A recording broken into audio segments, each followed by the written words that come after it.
Hello, everyone. A warm welcome to the fourth of our Tax for Growth monthly webinar series. We'll get started in just a few minutes. The speakers will hold a live Q&A in the last 20 minutes of this lecture. If you wish to submit a question during the webinar today, please use the Q&A function. You can upload a question by clicking the thumbs up icon. All materials such as lecture slides and recordings will be available after the webinars on our website. I'll just give it maybe 2 more minutes for people to join, and then we can get started.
All right, I think we can go ahead and get started.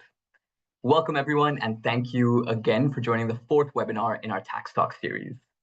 My name is Saugata Mittra, and I'm a policy economist in the Tax for Growth initiative at the IGC. I will be chairing today's discussion, focusing on corporate tax havens, transfer pricing, and their impact on developing countries. Every year, developing countries lose an estimated 10% of their corporate tax revenues, over $200 billion globally, because multinational firms shift profits into low or no tax jurisdictions. Today's webinar will unpack why profit shifting and transfer pricing matter so urgently for state building and public services in the world's poorest economies, and explore practical, collaborative approaches to curb these revenue leaks and finance sustainable development. To teach us something about corporate tax havens, we are privileged to be joined today by Dr. Ludvig Wier, Director at the Ministry of Foreign Affairs of Denmark and formerly a researcher and lecturer at UC Berkeley. He'll be speaking in his private capacity and not representing the Danish government. We also have Mbithi, Lead International Tax at the African Tax Administration Forum and a former official at the Kenyan Revenue Authority. And we also have Thomas Lassourd, Tax and Extractives Lead at the International Institute for Sustainable Development. We'll get started with a brief framing presentation by Dr. Wier, and then we'll have a panel discussion with Mercy, Thomas, and Ludvig, and this will be followed by 20 minutes of Q&A. Before we get started, I just wanted to run through a few housekeeping items. If anyone would like to act as a live participant during the webinar, meaning you'll have access to mic and video and can interact verbally with us during the Q&A, please virtually raise your hand and Greg will randomly select a few of you to join the discussion. For other participants, please type any questions you have in the Q&A box at the bottom of your screens. As far as possible, we'd like to encourage you to submit them at any point during the discussion, and if you could include your name and organizational affiliation, that would also be fantastic. You can upload a question by clicking the thumbs up icon. I'd also like to note that we are recording all the lectures in the series, and the recordings will be made available on IGC's website. And immediately following today, we will have a brief survey that's sent to you. So if you have a minute, please do fill it out, as your feedback is very important to us. Without further ado, let me hand over to Ludvig to lead off with the presentation. Thank you so much. Thank you so much. So I'll try sharing my presentation here. Let's hope it works. Good.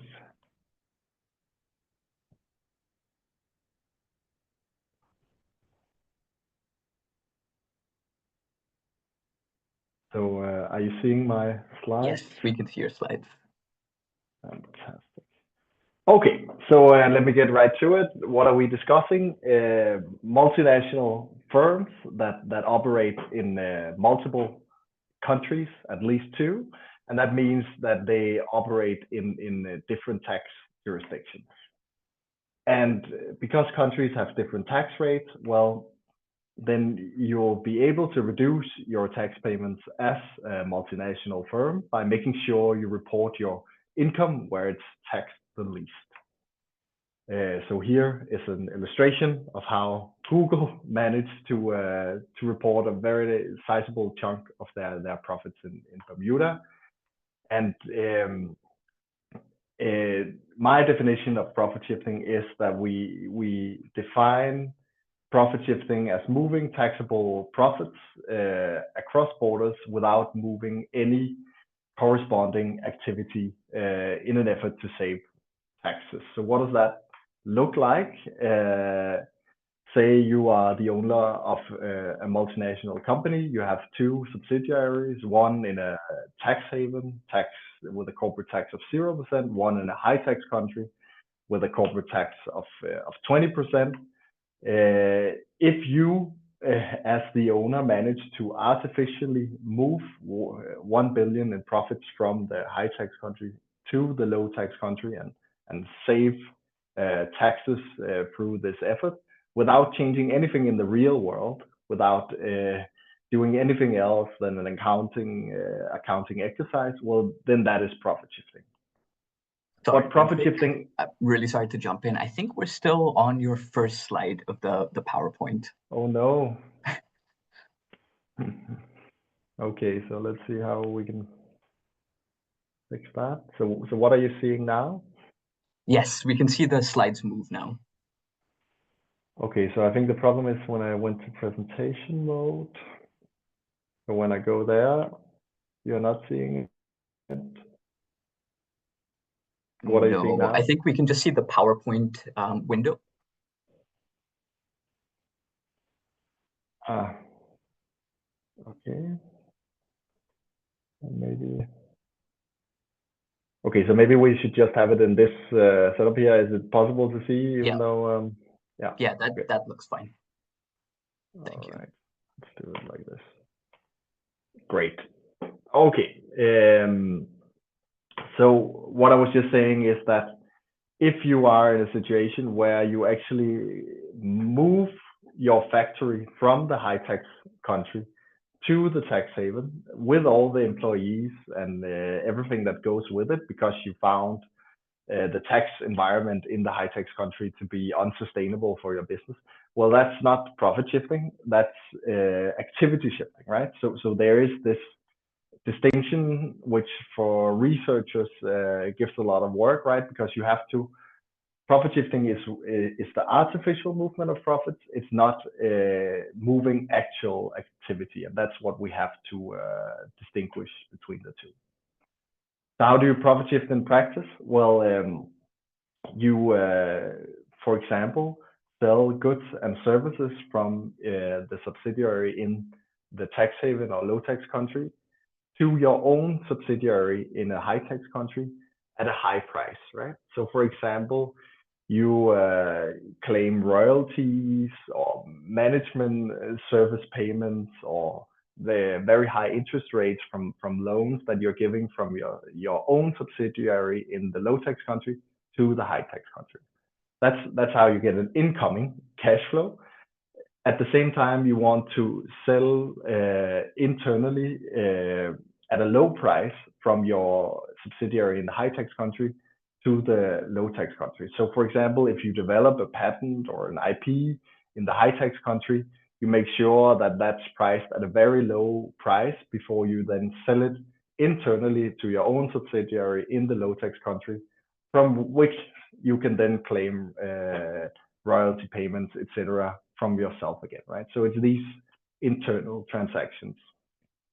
Next to that, you want to make sure that you divert as much income as possible in the first place from consumers to your subsidiary in the tax haven, right? So if you have an online payment system, well, you make sure that the consumer is paying directly to your subsidiary in the tax haven instead of going through the high tax country. So those are the main ways you profit shift in practice. Now, why is this relevant in a developing country setting? Developing countries, many of them are in dire need of tax revenue. Many are fiscally constrained. But at the same time, the corporate tax has been historically a key source of revenue in developing countries. So developing countries tend to collect less tax, but the tax they do collect is to a larger extent the corporate tax. So it's roughly twice as large a share of the total corporate tax revenue in developing countries compared to rich countries, the share that the corporate tax constitutes. Now, finally, there's a hypothesis that seemed to be right through the research that I've been doing, that developing countries to a larger extent lack the tools and capacity to combat profit shifting. So you can say every country lacks all the tools they need to combat profit shifting, but developing countries often lack them even more. So the big question, how much is lost and to whom? The initial number that was also cited here, the 200 billion, those come from my paper with Gabriel Zuckman and Thomas Lassourd, where we began with three very basic questions that we saw as wholly unanswered, and that is, how much profit is reported in tax havens? How does that align with the economic activity in tax havens? And in case of misalignment, where do the profits originate from? And to answer this, we did something extremely simple, but painstakingly hard, which was that we went through national accounts and counted the profits earned, wages and taxes paid, and capital deployed of all the countries where we could find data. So in the paper, it's 92% of global GDP covered, and in our most recent version, I think we're even at 95 or something. We then computed the excessive profits reported in tax havens, defined as whenever we saw the ratio between profits earned and wages paid be significantly higher amongst multinational firms than what is observed in the local economy. And I didn't, because it's only 10 minutes here, I didn't include the graphs, but there's really no doubt when we claim something as excessive profits. And we then finally tried to understand these excessive profits in tax havens. Where do they originate from? And what we see is that they can very much be tracked to their origin by using essentially royalty payments and interest payments that are paid internally in the multinational firm. So using all of this data, we made the first global map of profit shifting. You can find it at missingprofits.world. And using this map, you can click on any country, for example, Nigeria, and find that it loses 26% of its corporate tax revenue because of profit shifting to tax havens, and you can then bilaterally see which tax havens that each country is losing to. To sum it all up, we find that roughly $200 billion is lost in corporate tax revenue globally. But what we also see is that this problem has been growing exponentially. So when you go back to the 70s, it was insignificant, the amounts lost, but then it has just been gradually increasing until today, where we have that globally roughly 10% of all corporate tax receipts are lost, and around 30-40% of multinational profits are shifted to tax havens. We do see an impact of two large reforms, the base erosion and profit shifting project at the OECD, the BEPS, and the Tax Cuts and Jobs Act. They do seem to have slowed the increase in profit shifting, but not eliminated. Now, at the research frontier, we have the question of really understanding the impact of the global minimum tax. So 135 countries have agreed to the OECD global minimum corporate tax, and it has now been implemented in major countries, for example, the EU. An initial analysis suggests that it is actually working because we're seeing major tax havens now increase their effective corporate tax rates.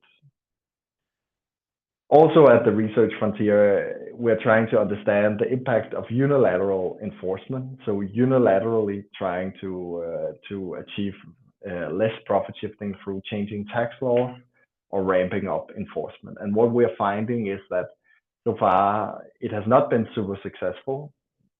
At least the evidence is pretty mixed.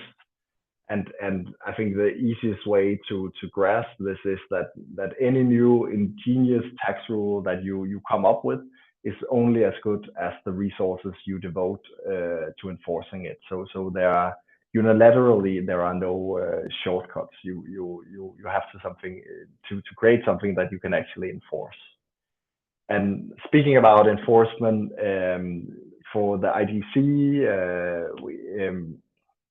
we did this paper where we actually looked into what's the number of government employees working on transfer pricing, and what we found was that in low-income countries, on average, there's one government employee that's a transfer pricing specialist. So even conceptually trying to understand in low-income countries, how do you enforce transfer pricing when you have as little as one employee working on the subject in government? And of course, one answer that we can discuss further is to use AI, but even then there will be, of course, limitations to how much you can do if you have very few resources. And that was it from me. Thank you, Ludvig, for a fantastic presentation. I think it really sets the scene for the rest of the discussion. I like the fact that you introduced the topic and then outlined why it's such a pernicious problem in the countries in which we operate. So moving over to the panel discussion part of the webinar, just a quick reminder for those of you participating live, please do raise your hand so we can bring you in with your questions. I wanted to so corporate tax and transfer pricing can sometimes be a slightly esoteric topic. And from that perspective, I wanted to ground the discussion in some practical experiences. So from that perspective, I wanted to turn first to Mbithi. So Mbithi, you dealt directly with the KRA's transfer pricing audits, and now on a much wider scale on the continent, you offer direct audit technical assistance to various African countries. So I'm just curious, how does profit shifting show up in your day-to-day work, and what concrete steps did you take either at the KRA or at ATAF to tackle it, or maybe help member countries tackle the problem? Thank you very much, Saugata. Can you hear me perfectly yes, well? We can hear you well. Perfect. Thank you very much, Ludvig, for setting this in. And in the interest of time, I will apply my answer to the question that you've asked. So how does profit shifting show up in my day-to-day work, whether it is on the Kenyan perspective or the African continent as a whole? And I will go technical with the answer. So first and foremost, when you come across an affiliate company of a multinational that has low profitability as opposed to industry norms, that is always a risk aspect from a transfer pricing perspective to kindly delve deeper. Prevalent losses in affiliate companies, not as a startup, but 3 years in, 5 years in, 10 years in, and the business is still thriving or has not closed down, but they have prevalent losses. So that is one other way to figure out whether there are any control transactions that could be propagating this particular presence. The presence of related party transactions. And I will annex this to de facto control definition aspects like, do you predominantly purchase from a related company to the tune of 95%? Or do you predominantly sell to just one related party? Predominantly to a tune that can reasonably be evoked to say that they do influence the market price at the end of the day for you to be able to be suffering these losses that you are seeing on the table, meaning that they're not accounting losses, they're more so tax losses in that sense. That is one way where profit shifting and the risks therein do lie. Once again, on the continent, when we see business restructuring with no significant shift in country functionality of the entities that we see on the ground, right? Meaning that we have just rerouted on paper legal ownership, or we have just seen risk being distributed on paper, but substance still lies within the developing countries. So business restructuring is one way where we actually look at this as well. And so, I mean, we can delve deeper into the technical aspects of the same. So how do we tackle the same?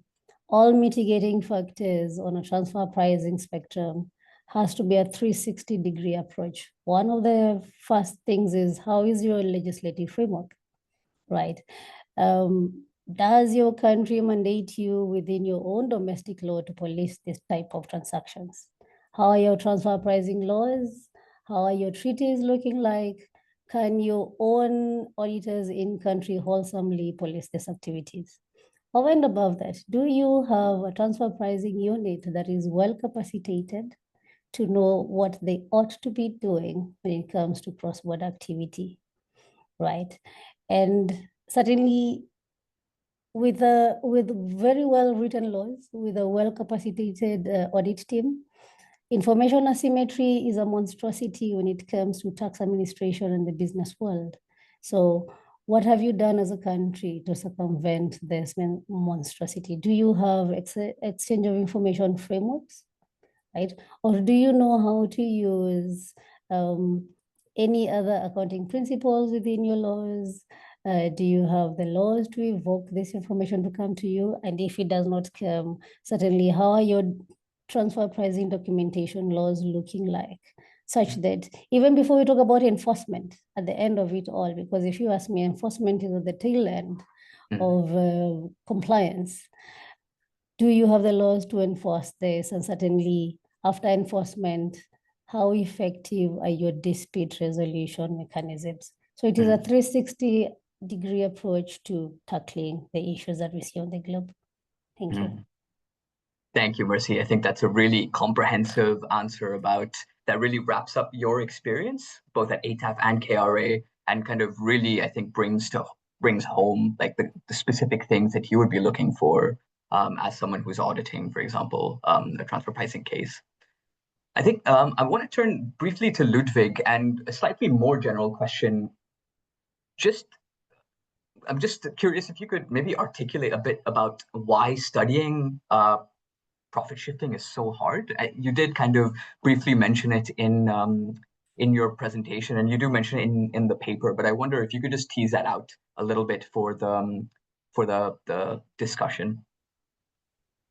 Absolutely. So I think it's hard because the object that we're trying to nail doesn't really exist, right? The whole idea that you can take a company, break it into 100 pieces, and then tell it to transact with itself. And what it's transacting is not even something that is in the physical world often. So, for example, a patent or an IP.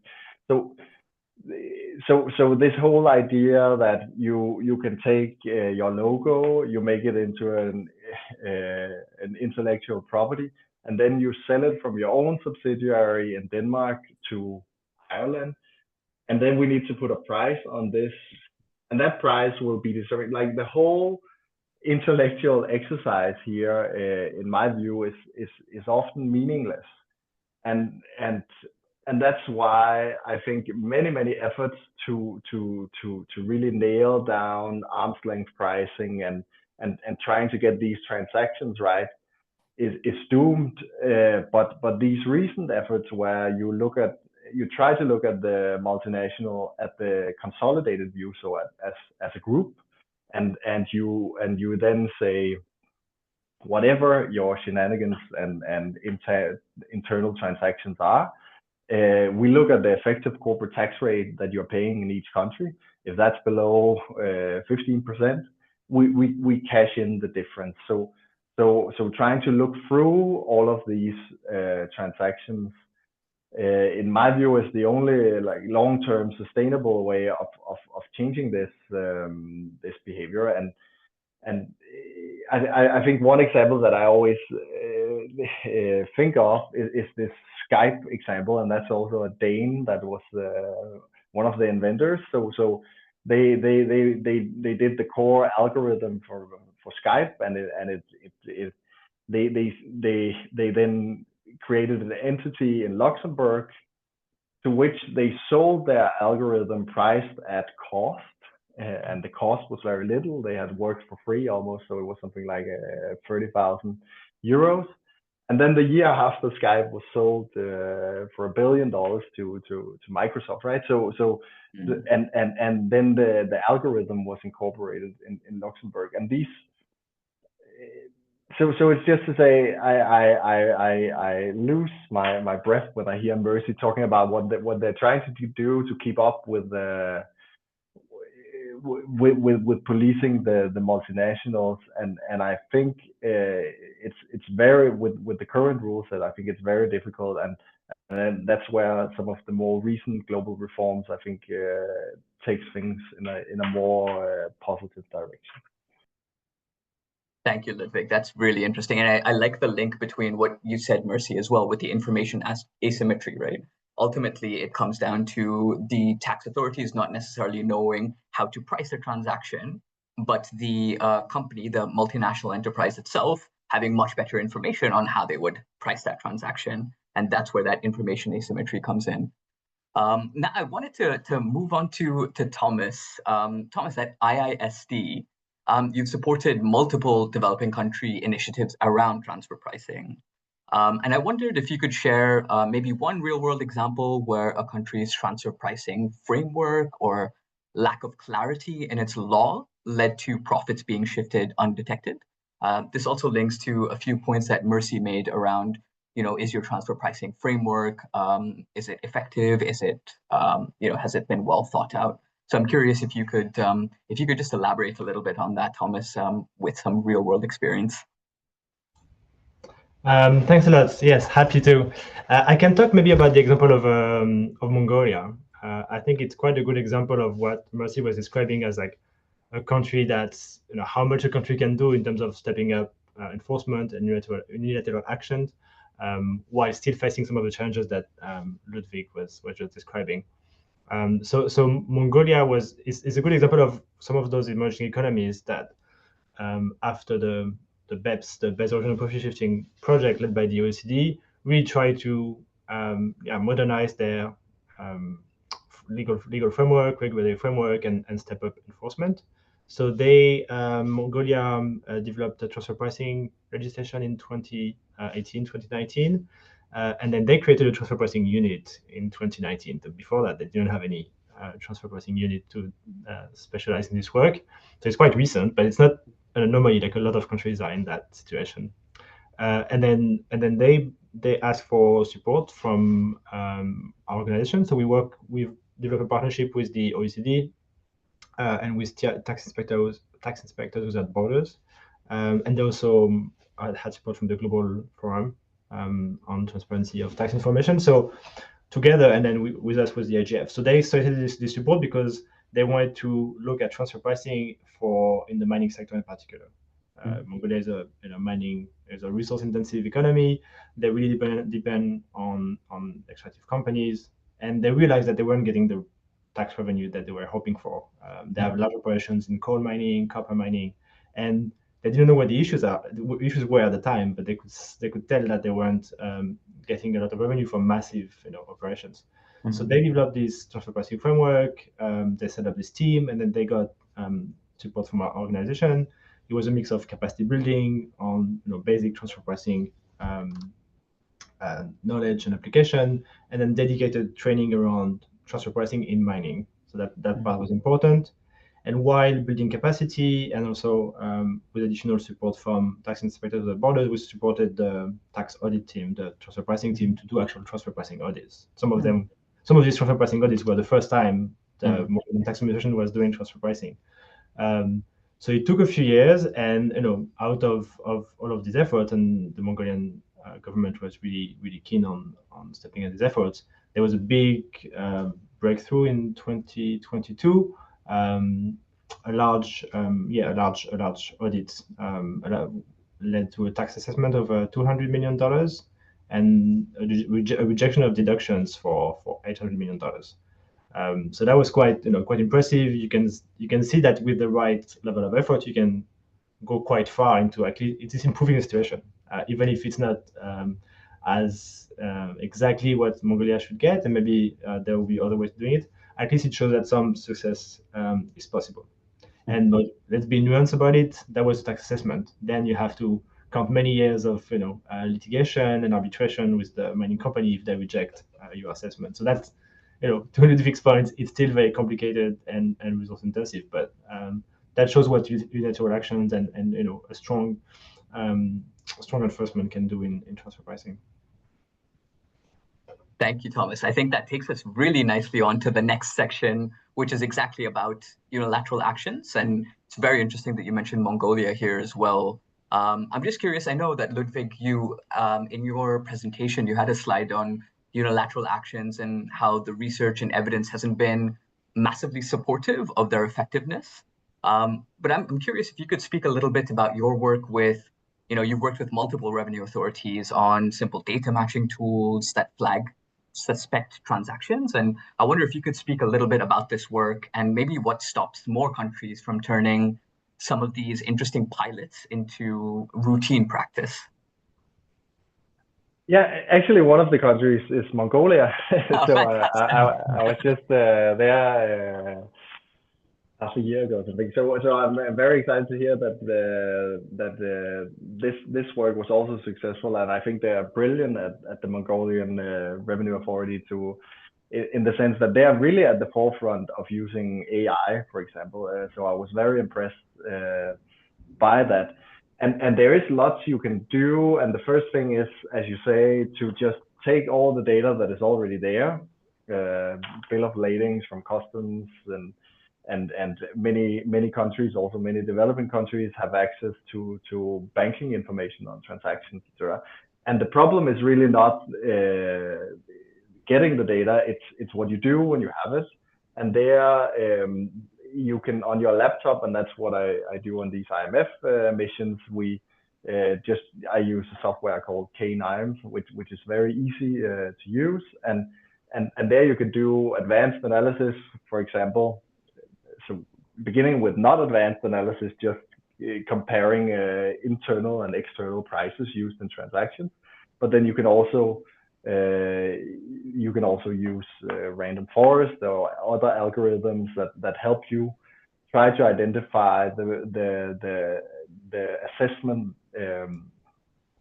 where you would be likely to find an assessment by doing an audit, etc. So I think everywhere I go, there's a very large excitement of implementing this, and you can do it really quickly. And I love working in Africa and Asia, because what usually happens is I go there and then we build a pilot, and then the Commissioner General at the end says, let's do this right away. And if I try to do something similar in Denmark, it takes years and years and steering board meetings, etc. Right? So I think there's a much more often also Wanda was I think a big success and a very nimble organization that really wants to. Another way of saying is there's not a lot of legacy systems that people are very hooked up to and won't change things. So I think there's a lot of excitement. And as Thomas said, the problem is really going from, now you have a really good analysis saying, oh, this company did something that is off, you can even perhaps point to the transactions that are off, but going from there to court and holding up this case and seeing the actual dollars in the government account, that's just a painstaking effort that I think Thomas and Mercy can speak more to. Thank you, Ludwig. That's really interesting. And I guess Mercy, in your ATAF, I think the lights went out in your room. Yeah, they did. Give me a minute. There we go. Excellent. They're motion censored, so forgive me for that. No problem. Excellent. So I was wondering, Mercy, in your kind of ATAF peer reviews as well, do you notice countries across Africa beginning to invest more in their own data systems? As Ludwig was mentioning, there's a great degree of kind of excitement around using better data and improving enforcement. So are there any kind of small scale wins that you can think of, like Kenya's trade data matching, that could be replicated elsewhere?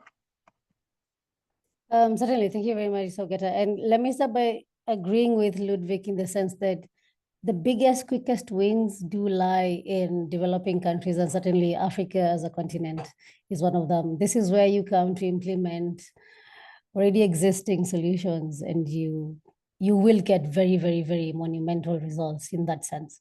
But just to apply my mind to your exact question right now, looking at the trajectory of optimal use of data, we can look at the full spectrum, which is we start first with integrated tax systems, which is where most of the developed countries were, putting this in place earlier on in the century. And this is where the African continent is still applying its mind to. And then you can talk about big data and what to do with it and data analytics. Even before we speak about AI TP solutions to the same, which is where we are right now in that sense. And when Ludwig says that when it comes to Africa, and we're just talking about integrated tax systems and what the data that you already hold, when you put it in an IT system and you cross-match it, it can help you across all the tax set, not just transfer pricing, but it can help you feed into your VAT loopholes, withholding loopholes and etc. even before we come.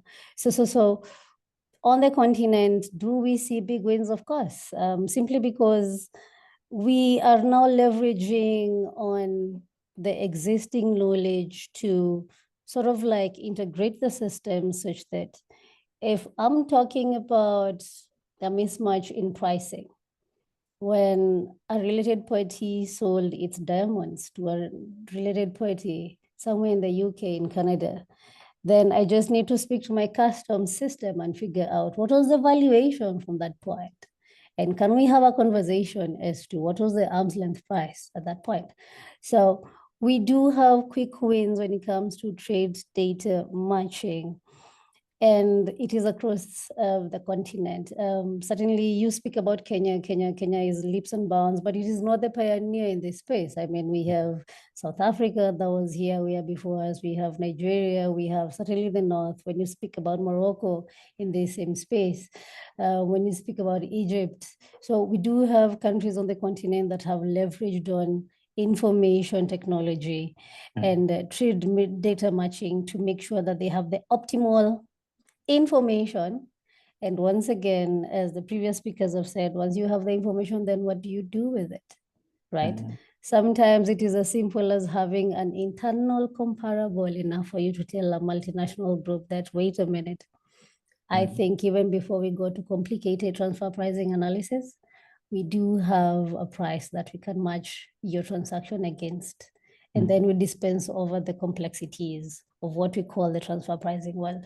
So, and as ATAF, we have embraced this. We do know the capacities and the abilities of our member countries. And so the ones who can develop their own systems, we are helping them do that. But as an organization, we also embarked on developing an open source IT technology, big data analytics system where we shall actually give it to our members free of charge so that they can tap into the wisdom of old when it comes to knowing what to do with data that you already have. Thanks. Thank you, Mercy. The point that you made around data interoperability and that allowing you to close tax gaps, not just in transfer pricing, but in VAT and across the board, that was music to my ears. So thank you for mentioning that point. Maybe Thomas, if I could turn to you now. So IISD often advises countries on strengthening their transfer pricing rules unilaterally.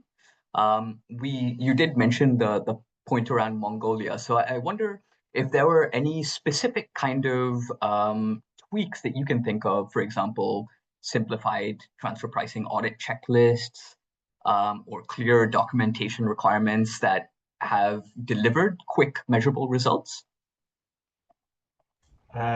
Yes, happy to. And actually, it's I'm really glad to hear from Mercy about this software. I think it's going to be brilliant. And it's kind of like the same assessment. I mean, we work very closely with ATAF, and we actually support countries on several countries in joint programs on extractive industry taxation. So we face the same challenges. We've seen a lot of countries, kind of like Mongolia. Like if you look at Africa, a lot of countries have followed the same sort of trajectory in the last 5 to 10 years, adopting their transfer pricing legislation or modernizing it, adding regulatory details, building teams on transfer pricing, although often very small, and doing their first transfer pricing audits with more or less success, depending on the countries. And as Ludwig said earlier, like it's really resource intensive. It takes years. It's really complex. And on the other side, you have very well resourced companies. I mean, large mining companies are very well resourced to face transfer pricing audits and court challenges for years. So it's very, very complex. So if there are ways to, it's important to have that framework in place, but if there are ways to simplify its implementation afterwards, either through practices and audits like Mercy was describing, or through like simplified rules, that's really welcome and can make a big difference. So one thing we've noticed worked, and what we've piloted with a few countries in recent years, is using safe harbors for transfer pricing, especially for the sale of minerals.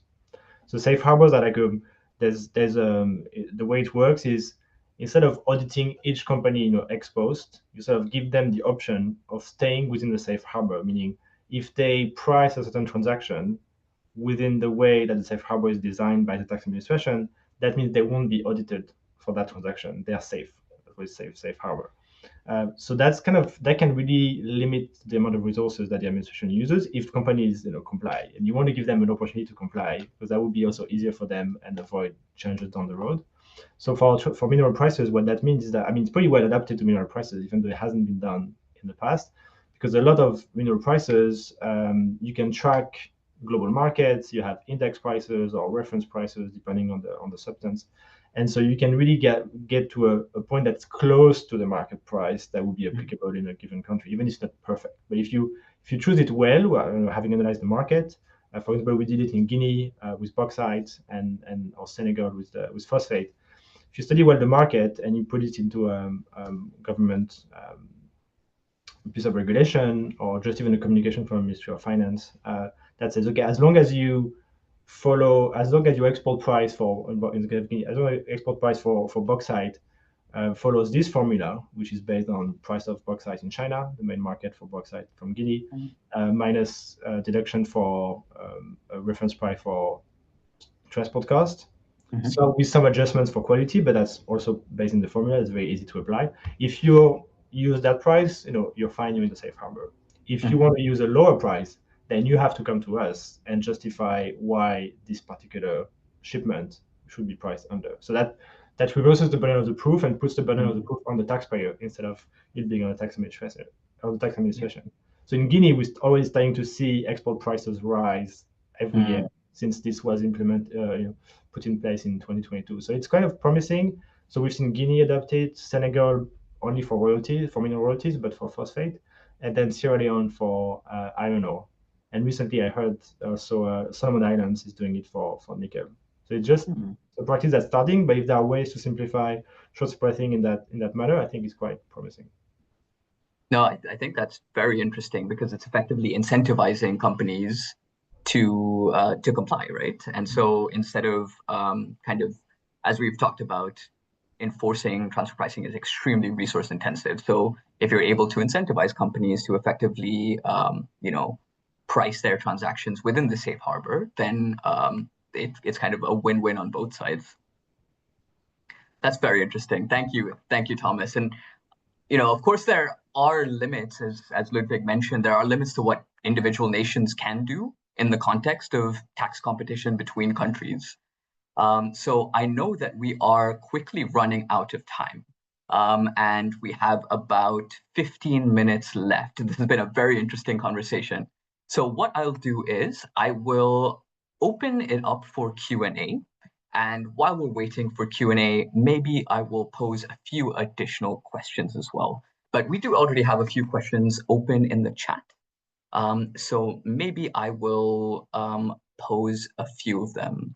So first of all, a question for Ludvig.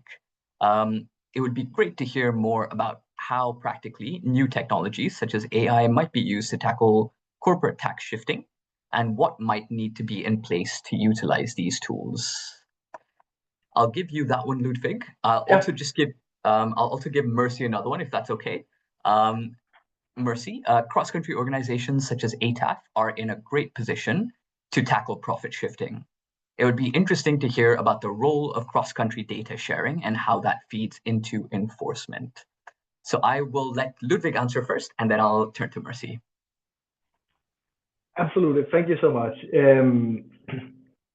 So as Mbithi already alluded to, at least the missions I've gone to, we actually look across the spectrum of audits, and I would often say that the largest value is, for example, for VATs or just the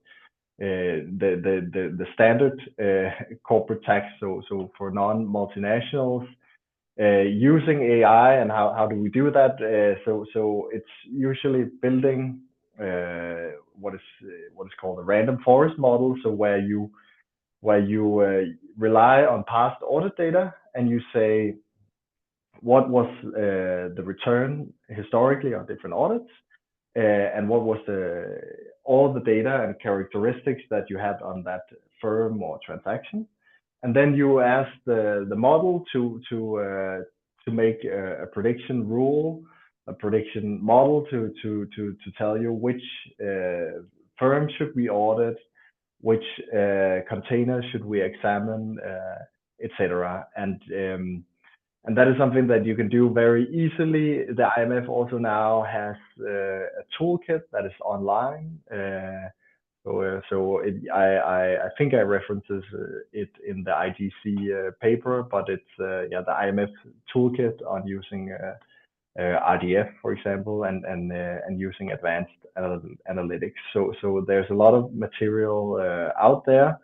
I also have this paper that I definitely reference in the IGC paper, which is on South Africa. And what we did there was very simple. We just took all the transaction data, and then we, for the same firms, looked at transactions of the same goods, very specifically defined. So, for example, a nail of a certain size and made of the same fabric. And then we looked at how do they price that nail when it's being sold internally, externally, and where there's a tax advantage and not. And there, I would say we are so far down in what we call direct evidence of profit shifting that this is something that you would actually be able to take to court, right? Because you're saying, dear multinational, you're selling the same product to the same country at different prices internally and externally. And what we in that case advise is actually that you could have like standard emails sent out, so at least notify the taxpayers that we have observed this. Because again, going to court is tricky and time consuming. Yeah. Thank you, Ludvig. Mbithi, would you like me to repeat the question? No, certainly. I think I opened the Q&A so I can see it. Great. So thank you, Laura, for this question. And you're very right in the sense that exchange of information is everything when it comes to cross-border activity. And it doesn't just start with cross-country. It starts from in-country with what the EOI framework's done as a whole of government approach. And this is very critical, especially when it comes to the extractives. And Thomas will agree with this in the sense that it pays to exchange information within the tax administration and any regulatory body to any activity, economic activity in the country. So speak to the Ministry of Mines, look at what data they have according to the entities and what they're doing. And then you go to the cross-country activity of the same. And this is where you leverage on instruments like the treaties on a bilateral basis. What treaties do you have with that police this activity? And then you exchange information based on that. But on a multilateral spectrum, we do have the MAC, which is the Mutual Administrative Assistance in Collection of Taxes. 147 jurisdictions have signed up to this, both developing and developed, where we can exchange information as to these activities. On the continent, as ATAF, we have what we call the AMATAM, where we have, and it speaks the same to what the MAC does in the sense that it helps countries police activities that are wholesome. You do joint audits, simultaneous audits, you exchange information on cross-border activities. So certainly, exchange of information is everything. It cures information asymmetry, and it helps us to have a multilateral approach to tackling the same issues that plague developing and developed worlds. There's a reason why this same phenomenon of profit shifting does not just affect developing countries, it affects the whole globe as a whole. And so multilateral approaches are always best. And so you have to leverage on what is within your capacity to do. And if you don't have them, certainly as ATAF, we are here to guide you as to what you can sign up to get this information. Thank you. Thank you so much, Mercy. I wonder if I could pose a slightly difficult question to you, Thomas. From Tweebway, what is your view of a changing landscape with countries like the US acting more unilaterally? Is there a risk that initiatives like the global minimum tax are at risk? I guess this is a question for everybody, in case you have an opinion. But Thomas, I'd like to hear from you first. Thanks. Yeah, that's a good question. I mean, it's a bit of a crystal ball. It's hard to have a definitive answer. But yes, obviously the US has taken a strong position. Against other countries enforcing the global minimum tax on their companies, and that's kind of the general approach of the government now. I'm not sure it really puts the global minimum tax at risk completely. I mean, there's enough countries that have already enacted it domestically and are taxing their multinational or multinationals headquarters in their jurisdiction, even on their subsidiaries that are not taxed efficiently abroad. So that's already going. I mean, it would be hard to really repeal all of these laws, like most of the EU, like quite a few countries in Asia as well. And I don't know if the US will necessarily have to use their threats because they already have their own version of a domestic minimum tax. The guilty rule that was enacted in 2017. They're already doing a similar thing of taxing the undertaxed profit of their US multinationals abroad in the US. It means US multinationals are probably not the ones that are taxed at an effective tax rate below 15% most of the time. So the situations where the US will really have to will put their thought into practice. I don't think there are that many of them. So that might also be a silver lining for the global minimum tax. And then in the future, I mean, countries that really want to maximize domestic revenue and collect the fair amount of taxes and they want to act unilaterally, they kind of have to coordinate anyway. Like in order to achieve their national objectives, even if these are very unilateral, they have to agree to some level of coordination. And so that's one of the paradoxes of the international tax world. So we can expect at some point the US to come back to the table, maybe not in the way that other countries would like, maybe in their own style, but there should be some kind of negotiations at some point. Fantastic. Thank you so much, Thomas. I have a question for Ludvig. Alfred asks, is there a correlation between the corporate tax rate and the rate of tax shifting? i.e., are there places with lower rates that see lower tax shifting? Yeah, so that's a great and very, very researched question. So I think the paper that I discussed in the presentation, the missing profits of nations, we we at length go through all the analysis that has been done in this area, and yes, for sure there is a correlation. It's also assumed to be causal. I would say that what we find is that the correlation is not that strong when you are a modestly taxed country, right? So going from 30 to 25% corporate tax rate will not change a lot. So there is a clear line when you go from 20 to 5%, right? So it makes sense, right? The multinationals are not at that level sitting and fine tuning, where they mainly try to place their profits where they will be definitely taxed the lowest, right? But throughout there's a causal correlation, but it's convex. Fantastic. Thank you, Ludvig.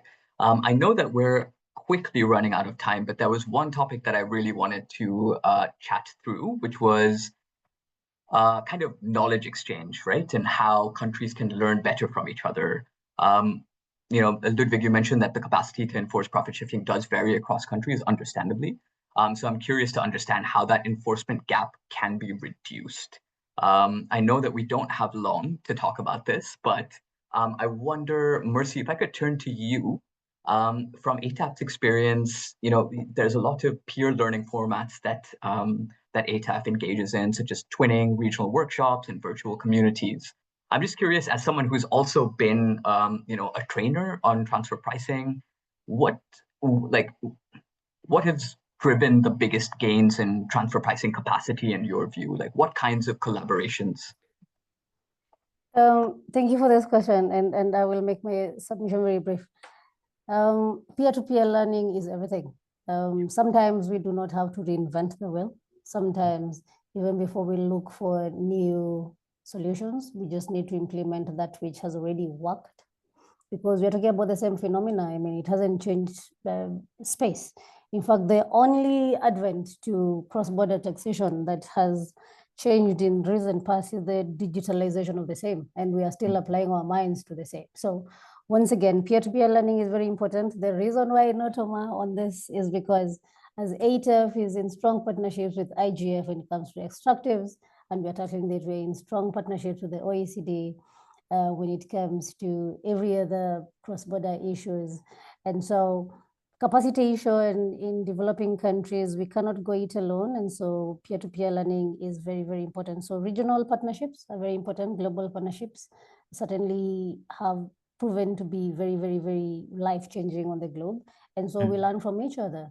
And what we do, we just don't stop at the training capacity. All our trainings are coupled with direct audit assistance, where we helped member countries to propagate and implement from a policy perspective. So we strengthen laws, we train on sound TP policies, and then we actively help them go through their audits and hopefully enhance compliance for multinationals in their countries.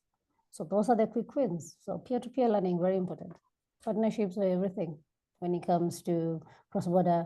And just as a parting shot, multilateral solutions to this phenomena is very important. It is affecting all of us. We cannot go it alone.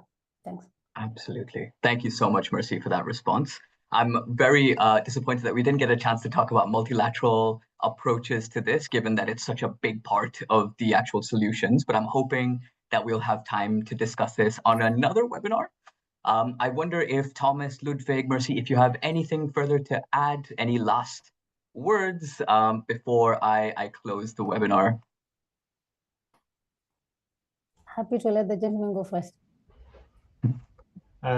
Thanks. So just on the last question, I wanted to fully support what Mercy said, because we have very similar approach, and we also exchange about what works, what doesn't. So I think we're very aligned there. I would just add that one example of other things that between peer learning that we do, and that speaks to what Mercy was saying earlier of inter-government cooperation. We really try to break silos when we work with governments. So in particular on the mining sector, we make sure that mining ministries are engaged in our technical assistance programs with the tax authority and the Ministry of Finance, so they get a space to share data and experience and perspective. That's very useful.